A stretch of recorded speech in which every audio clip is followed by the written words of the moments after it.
दोस्तों बहुत से लोगों का क्वेश्चन होता है कि जब वायरिंग होती है तो वायरिंग के लिए घरों में कितना खर्चा होता है वायरिंग के लिए, कि वायरिंग के लिए कौन सा वायर सबसे अच्छा होता है, घर की वायरिंग में कितने एमएम तक का तार लगता है, जितने भी कॉपर की वायर घरों में लगती हैं और जितने भी एमएम की आती है उस तार के क्या क्या रेट होते हैं। तो एक पूरे मकान में अगर घर की वायरिंग हो रही है तो कितने वायर पड़ सकते हैं, कितने बंडल लग सकते हैं और घर की वायरिंग में कितना खर्चा आता है। हेलो दोस्तों, welcome back to my YouTube channel Riyans enterprises. ऐसे आप लोग उम्मीद करता हूँ कि आप लोग अच्छे हो, मैं भी अच्छा हूँ। तो चलिए वीडियो को शुरू करते हैं, लेकिन उससे पहले चैनल को सब्सक्राइब करें, वीडियो को लाइक करें और ज़्यादा से ज़्यादा शेयर करें ताकि इसी तरह की वीडियो आपको मिलती रहे। घरों में वायरिंग के लिए कितने एमएम तक का तार लगता है और कहाँ कहाँ लगता है, कौन कौन सी साइज लगती है। शुरुआत करते हैं इन्वर्टर वायर, जिसको 0.75 mm बोलते हैं, 0.75 mm बोलते हैं। ये इन्वर्टर का वायर होता है। आजकल के बहुत टेक्नीशियन है जो 1 mm का वायर घरों में इन्वर्टर के लिए डलवा रहे हैं, जो कि वो आपके ऊपर है। आप 0.75 लगवाते हैं या 1 mm वायर लगवाते हैं, वो आपके ऊपर डिपेंड करता है। अगर सही मायने में देखेंगे तो 0.75 ही इन्वर्टर वायर के लिए वायरिंग किया जाता है, क्योंकि उससे बहुत से ज़्यादा लाइट नहीं जुड़े होते हैं। जिस इन्वर्टर से आप ज़्यादा लाइट नहीं जुड़े होते हैं, जहां आपको ज़रूरत होती है उसी हिसाब से आप लाइट और पंखे जोड़े रहते हैं। तो आप 0.75 का वायरिंग इन्वर्टर के लिए वायर कर सकते हैं। वहीं मैं 1 mm की वायर की बात करूं तो वो आपके घरों में लाइट, पंखा, ट्यूबलाइट जैसे उपकरण जो कम वाटेज के होते हैं उसके लिए यूज होता है 1 mm का वायर। 1.5 mm वायर की बात करें तो आपको घरों में कूलर है, फ्रिज है, वॉशिंग मशीन है, चिमनी है, इंडक्शन चूल्हा जैसे उपकरणों का प्रयोग होता है। 1.5 mm वायरिंग इन सब उपकरणों के लिए प्रयोग होता है। वहीं 2.5 mm की वायर की बात किया जाए तो 2.5 mm की वायर से पूरे घर में भी जितने कनेक्शन है, आपका मेन लाइन से लेके पूरे घर में 2.5 mm का मेन लाइन दौड़ती रहती है। मतलब आपकी एमसीबी बॉक्स से लेके पूरे घर में 2.5 mm का वायर से ही वायर दौड़ाया हुआ रहता है। 2000 वाट तक के भी आप 2.5 mm के वायर से आप जो भी उपकरण आते हैं आप लगवाएं।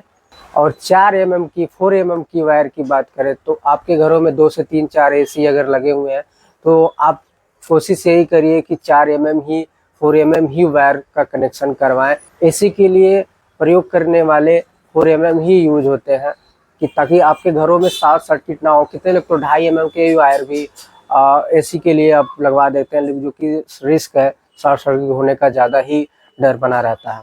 तो जब भी लगवाएं 4 mm के वायर से ही आप एसी का कनेक्शन करवाएं। आपके घर में 2 से 4 5 अगर एसी चल रहे हैं तो कोई दिक्कत नहीं है, आराम से चला सकते हैं। और वहीं अगर 6 mm की वायर का कनेक्शन अगर की बात करें तो टेक्नीशियन अगर बोलता है कि 6 mm वायर भी लगेंगे तो 6 mm आपको मैं बता दूं कहाँ लगता है। 6 mm आपके घर में जब पोल से मीटर में आया होता है तो मीटर से एमसीबी तक का कनेक्शन करने के लिए वो 6 mm की वायर का डिमांड करता है।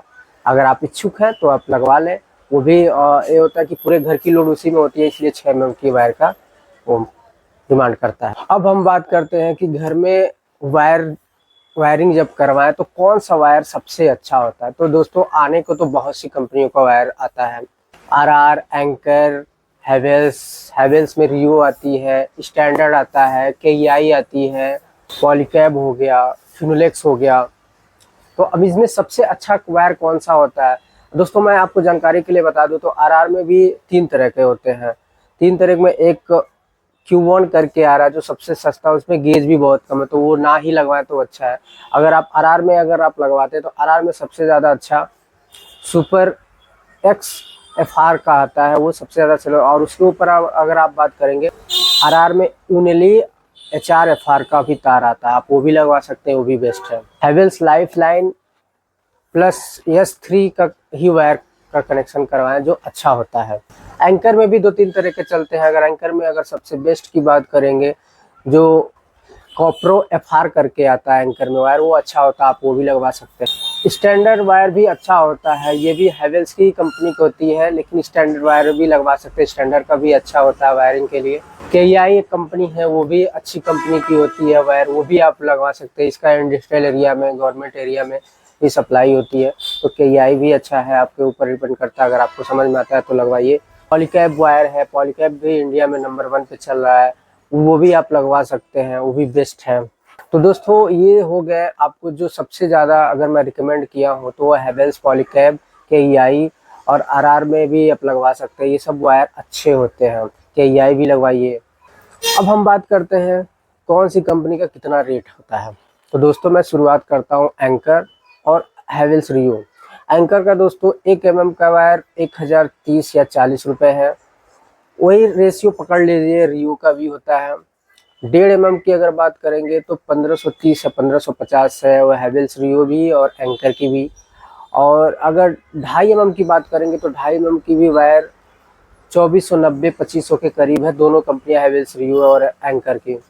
और 4 mm की बात करेंगे तो 4 mm भी आपको 3600-3700 के करीब मिल जाएंगे। वहीं RR की बात करें तो RR की भी 0.75 के mm का वायर 840 रुपये और 1 mm का 1150, 1.5 mm का 1720, 2.5 mm का 2630, 4 mm का वायर 3800 से 3900 तक।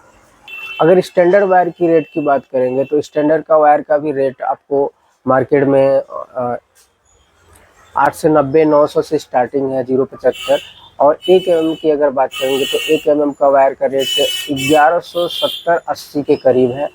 और 1.5 mm की अगर बात करेंगे तो 1.5 mm भी 1760, 65, 1800 तक के हैं।